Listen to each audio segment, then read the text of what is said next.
हजुरको चाहिँ अब यहाँ एक्स इन्फिनिटी जब सेन्टरमा आउनुभएछ सो हजुरको छोटो इन्ट्रोड्युसबाटै स्टार्ट गर्नु न। हेलो म्याम, नमस्ते। मेरो नाम चाहिँ दिपा पुन। म चाहिँ फिलहाल यहीँ बस्छु। मेरो गाउँको घर चाहिँ बागलुङ दमे कुसमिसेर। अनि अहिले चाहिँ म यहाँ जबको लागि आएको हो, बुझ्नको लागि। अनि के कस्तो छ भनेर बुझौँ भनेर आएको।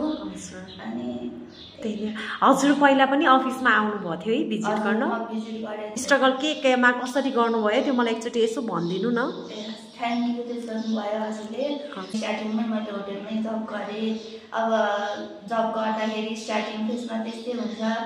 फ्रेसर भनेपछि साउहरूले पनि त्यस्तै हो होइन। अनि फ्रेसरमा मैले चाहिँ के गरेँ भने फ्रेसरमा मैले 15 दिनको लागि त्यो हाउसकिपिङको उस गरेँ क्या, त्यो ट्रेनिङ गरेँ। अनि त्यसपछि साउले तिनवटालाई हो नि त ट्रेनिङ गराएको।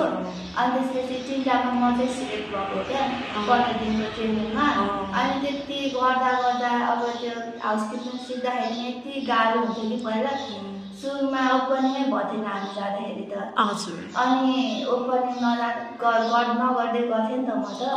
अनि ओपनिङ नहुँदै गएको हुनाले अब सुरुमा त हामीले के गरेन, 12वटा 13-14वटा टोइलेट थियो। टोइलेटमा त्यो कलरहरू लगाएको हुन्छ नि, सबै घोटेर क्या हामीले घोट्ने, कलरहरू घोट्ने, सबै रुमहरूको त्यो हातले घोट्ने। मेरो हात त कस्तो भयो क्या, सबै यो उकेर कस्तो भयो थियो। अनि त्यसपछि म सिलेक्ट भएँ। अनि त्यसपछि मलाई म त्यतिको उस भयो कि मलाई सिलेक्ट गर्नुभयो। म सिलेक्ट भएपछि मेरो पछाडि 2जना काम गर्ने भयो क्या। म त्यति पहिला काम नगरेकोमा चाहिँ त्यस्तोसम्म भयो क्या म। किनभने म हाउसकिपिङ गरेको, पहिला म त्यस्तो घोट्नु पर्थ्यो भने पछि घोट्नु परेन क्या। किनभने म बेड मात्रै मिलाइदिन्थेँ। अनि मेरो पछाडि 2जना बहिनीहरूले सफा गर्ने, यताउता सबै। भनेपछि हजुर चाहिँ एज लाइक अ सुपरभाइजर भएर काम पोस्टमा पुग्नुभयो? डाइरेक्ट म त 1 महिनापछि डाइरेक्ट गएको सुपरभाइजरमा राखिदिनु भयो। अनि त्यसपछि के गरेँ भने त्यति बेला त यति स्ट्रगल गऱ्यो।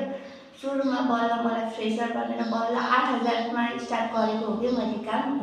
अनि त्यस पछाडि गरेँ। अनि मैले हाउसकिपिङ गर्नुपर्ने दिउँसोमा। अनि त्यसपछि बेलुकामा वेटर गर्नुपर्ने। बिहान 7 बजी जानुपर्ने है, 7 बजी गएर बेलुका 12-1 बजीसम्म गर्नुपर्ने होइन। अनि त्यो भित्रमा दिनभरिमा त काम कति हुन्थ्यो क्या। अब मैले अब हाउसकिपिङ गर्ने, त्यसपछि वेटर गर्ने गर्दा गर्दै अब किचनमा छिराउनु भयो होइन मलाई। अनि किचनमा छिराउनु भयो। किचनमा छिराएपछि नि सेफहरूले यति कराउनुहुन्थ्यो कि त्यो मलाई प्याज काट्नु पनि आउँथेन क्या पहिला सुरुमा।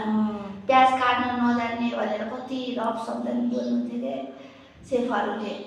अनि त्यो अब आफूले काम सिक्न छ भनेपछि त जसरी गर्न पर्यो। हजुर।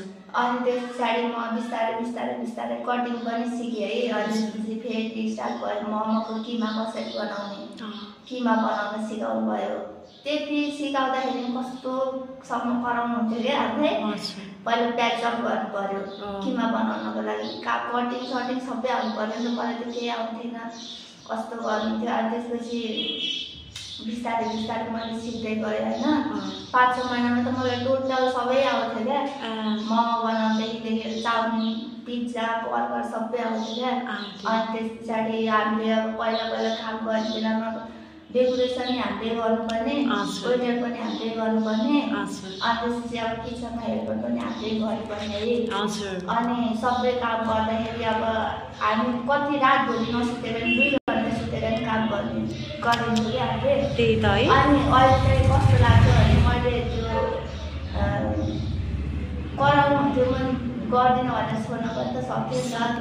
आफूले अब केही सिकौँ भनेर त्यो अब लाइफमा केही गरौँ भनेर हो नि त मैले त। अनि कति स्ट्रगल गरेर क्या, कति गाली खाइएन, साउको गाली खाइएन कि अब सेफको गाली खाइएन कि। सेफ भनेपछि त सेफको स्यालेरी कति 50-55 हुन्छ, 8,000।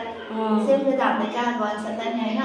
अहिले चाहिँ अब मैले त्यति गाली खाएर मैले केही एचिभ गरेँ है भन्ने हुन्छ क्या, काममा एचिभ गरेँ। त्यही भएर मलाई यतातिर नि त्यस्तो इन्ट्रेस्ट लाग्दैन मलाई। किनभने त्यही किचन अब बिस्तारै बिस्तारै सिक्दै जानु। त्यति पर्फेक्ट त म छैन होइन, नभए पनि अब मैले केही कुरा सिकेको जे भए पनि अब भोलिको दिनमा अब कसैले काममा राखेन भने पनि आफूले पनि केही गर्न सकिन्छ है भन्ने चाहिँ मसँग त्यति कन्फिडेन्स चाहिँ छ है अहिले। अहिले चाहिँ हजुरको एउटा एक्जाम्पल पनि भयो लगभग। तर अहिले चाहिँ प्राय किचनको काम अलि डोमिनेट टाइपको जस्तो काम गर्ने, आफू सोच सानो भइन्छ त्यो काम गर्दा भन्ने थिङ्किङ छ नि त प्रायको।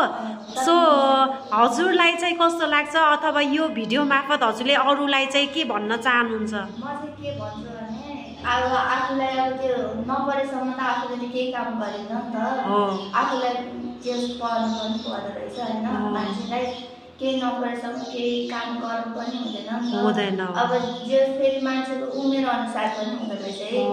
अब मेरो फेरि अब त्यो बेलामा पढ्ने बेलामा अब डुलम खाम भन्नुहुन्थ्यो भने अहिले चाहिँ होइन, लाइफमा केही गर्नुपर्छ है, केही गरेर देखाउनुपर्छ है भन्ने है। त्यस्तो सानो ठुलो मैले केही कामै गर्दिनँ, कामै त्यस्तो सोच्दिनँ क्या।